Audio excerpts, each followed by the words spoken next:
Oggi ho il grandissimo piacere, il grande onore di avere qui con me Armando Zanotto. Ciao Armando. Ciao Bruno. Vedi Armando, io ho avuto modo di leggere l'ultimo libro che hai presentato. Ah, l'hai già letto? Sì, certo, che è il 12°. Bravo, sì. Giusto? Come sei informato? Bene?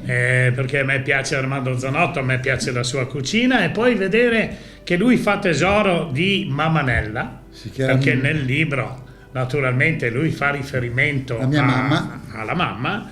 A me, io ritengo che le persone anziane, quelle che sono davanti a noi, siano patrimonio dell'umanità. Sì. E Mammanella ha tramandato questo patrimonio Sì. ad Armando. Raccontami come nasce l'idea del libro. L'idea, ovviamente, questo libro è un percorso della mia vita ed diciamo ho frequentato le scuole alberghiere e quant'altro, e poi quando è nata un po' questa passione, quando già andavo alle elementari, a scuola alle elementari, dove venivo a casa nell'osteria di mia mamma e mio papà, delle volte mi obbligavano a friggere le patate, oppure vieni qui a girare il risotto, e ovviamente sono i genitori e devi eseguire quello che ti dicono. E allora ho cominciato con queste piccole cose in cucina. Però all'inizio non ero proprio innamorato, mi piaceva ovviamente andare a giocare con gli amici a pallone, poi ero un birichino sul percorso di tutte le cose scherzose, poi mi piaceva moltissimo essere un pilota di aerei, e però mia mamma, visto che mi introducevo molto bene in cucina, mi ha detto no, ti facciamo fare le scuole alberghiere qui, e allora ovviamente devi anche eseguire un po' le cose che i genitori ti suggeriscono. Certo. Una volta, caro Bruno, non era come adesso che i figli lasci fare quello che loro vogliono. Tu non puoi imporre a tuo figlio vieni a fare il mio mestiere, il cuoco o il ristoratore. No, ma è anche giusto che tu Sì. le tue fantasie potessero svilupparsi. Certo. Poi hai fatto una scelta perché era la tua vita, quella della cucina. Quindi da lì ho fatto le scuole alberghiere.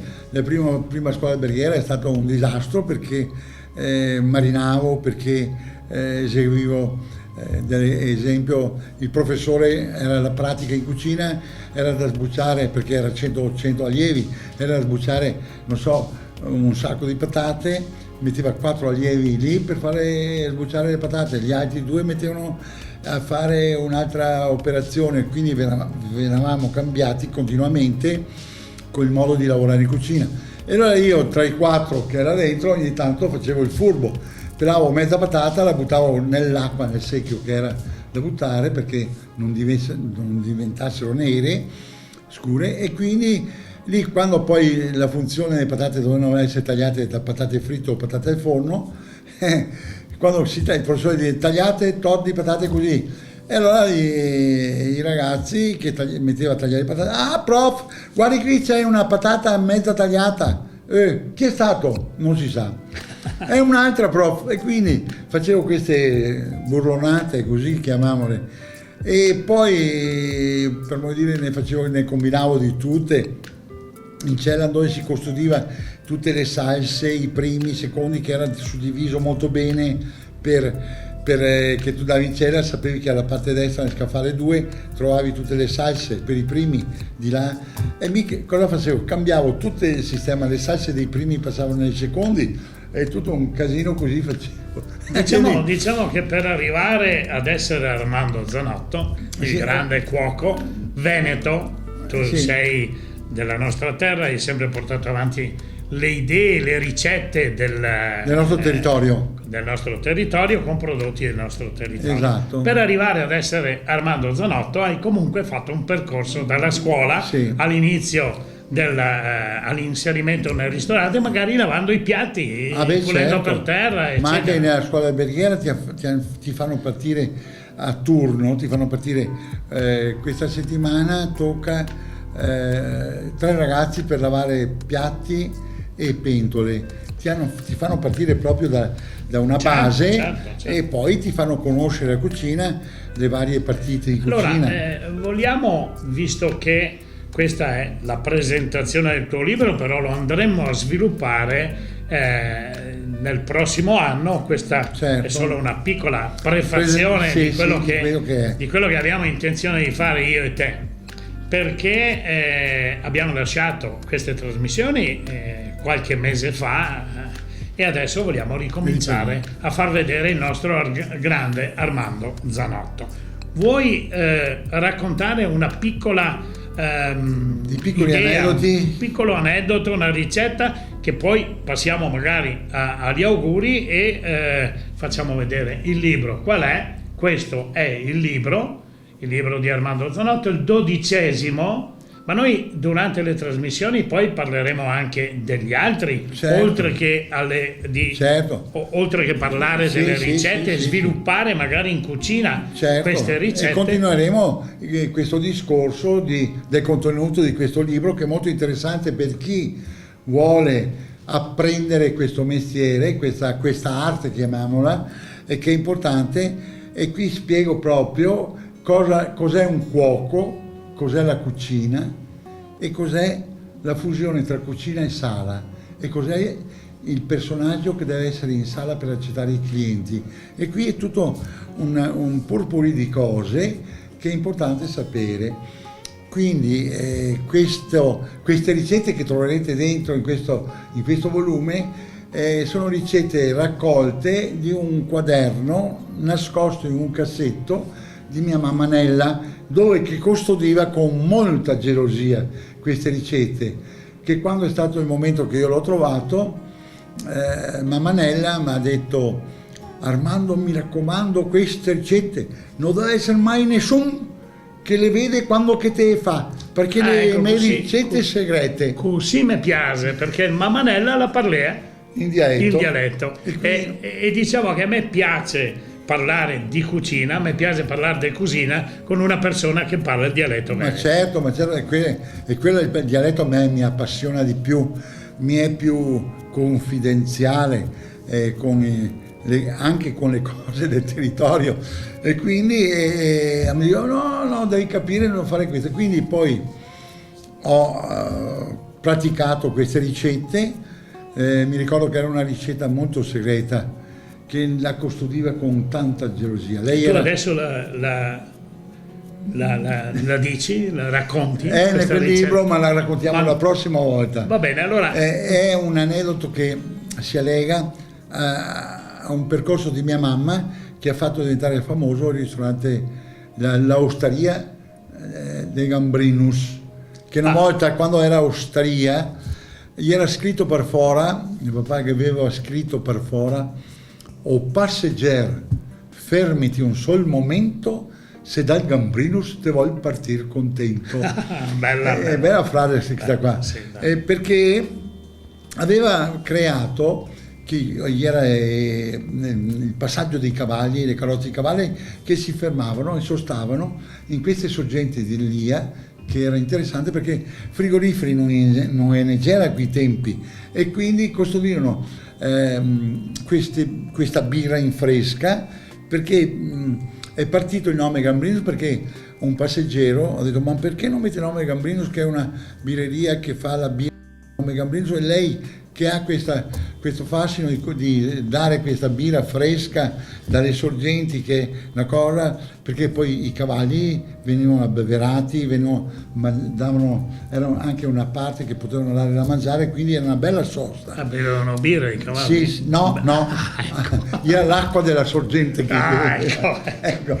Poi da lì è nato che mia mamma, mio papà ha scoperto che nelle sorgenti di Elia c'era anche questi gamberi che nascevano proprio, ecco. E da lì mia mamma ha creato una specialità che ha reso famoso poi l'osteria, passata dopo la trattoria e dopo dal Gambrinus, e ha reso famoso per i gamberi dopo, perché aveva una ricetta bellissima dove che il cliente veniva abbavagliato con un toiolo apposito con due muette come qui che si picca roba ti sta Sì. a sudare, due muette, per non sporcarsi tutto la camisa o la giacca che aveva, e veniva a mangiare sti gamberi severamente coi man.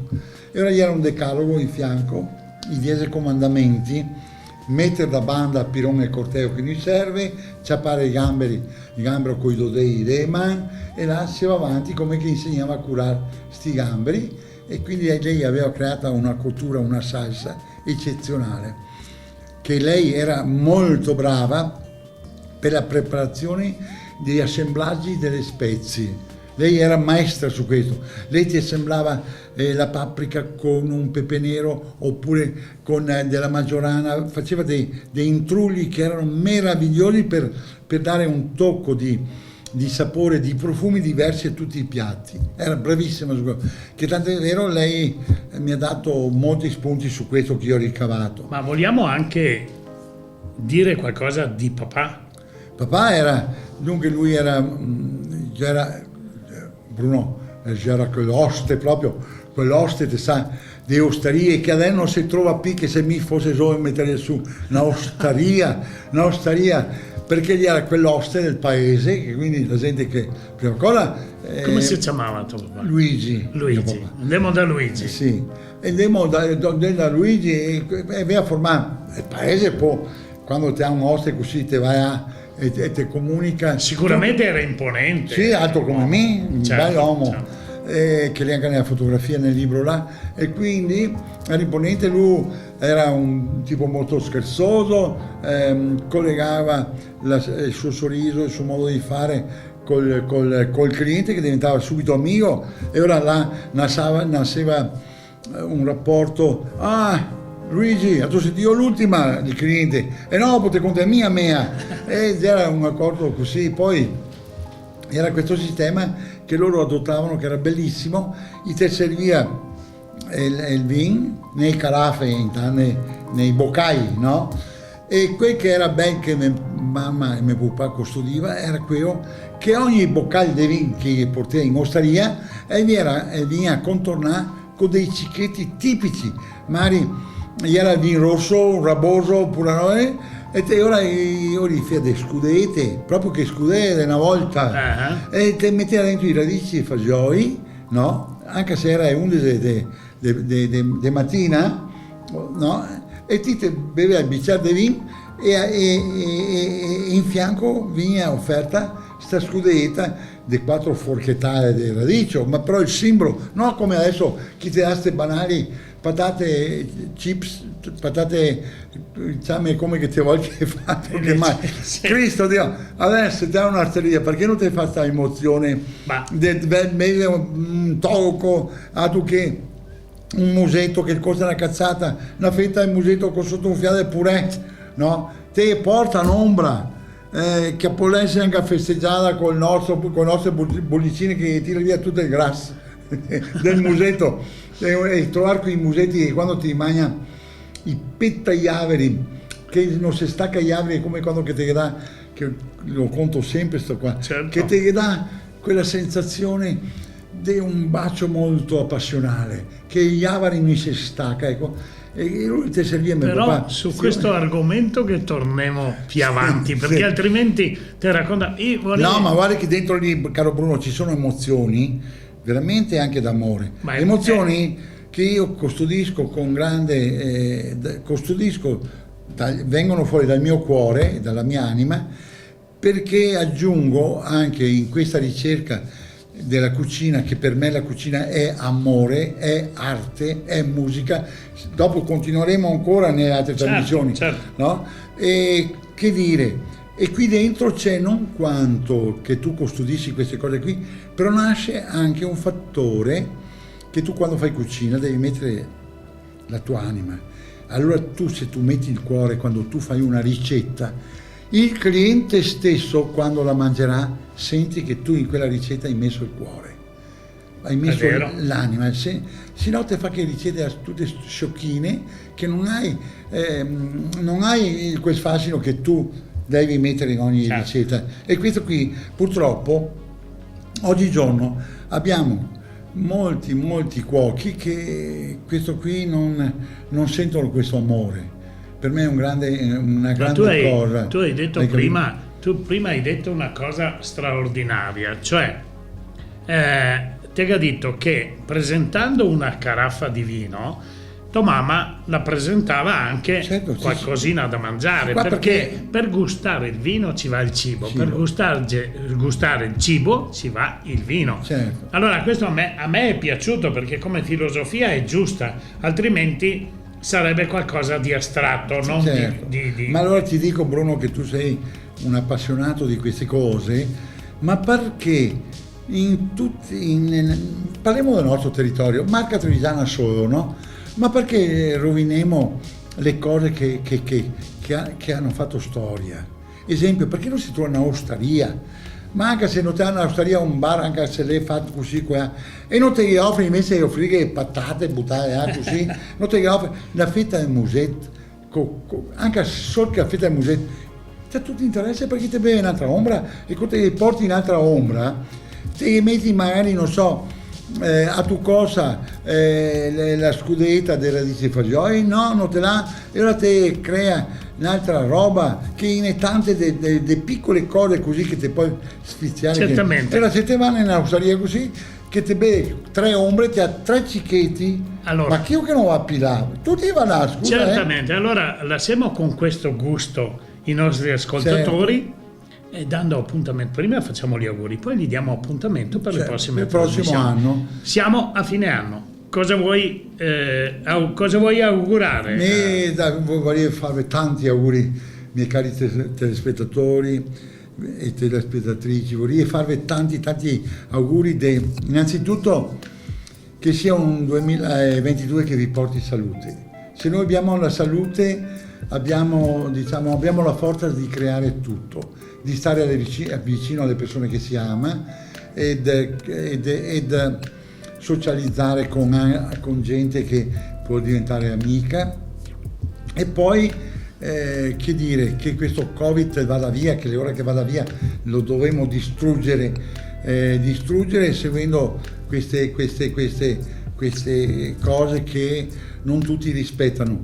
E poi prepararvi un fine anno, un cenone, che sia anche semplice, non occorre, ecco quello che vi dico, non stai verso la bottiglia di champagne, vedi una bella bottiglia di prosecco millesimato, vedi una bottiglia che di Chateau Petrus che impenisce a bocca quando che ti parli, un bel merlot che abbia qualche anno invecchiato, che si avvicina a un Chateau Petrus. Beviamo le robe del nostro territorio e mangiamo le robe, facciamo un ultimo anno con queste robe qua, che eliminiamo certi costi salati, mangiamo 100 volte meglio, perché te che fa ricordare una lingua salmistrata con salsa verde, che era un tipico festeggiamento per l'ultimo anno, te fa ricordare un risotto sublime fatto in qualsiasi maniera. Non ti fermi più, l'amore per la cucina è Armando Zanotto. Ecco quello che io auguro. Allora, chiudiamo facendo tantissimi auguri ai nostri ascoltatori, certo, e dando appuntamento a gennaio con una serie di trasmissioni che cercheranno di intrattenere la gente con passione, certo, per il cibo. Allora mi direi, ti ho detto ben prima, radici, fasioi, la fine dell'anno, un rabosin e i radici e fasoli col fris e siamo a posto. Guarda, te vedi l'ultimo dell'anno, no? L'ultimo dell'anno, le prime dell'anno con radici e fasioi, così se rimani anche una fettina al museo sola. E ti porta bene, meglio delle lenticchie, ti porta skate. Armando, grazie infinite, per me è stata una grandissima gioia. Grazie a te. Ciao. E grazie arrivederci al prossimo anno. Grazie.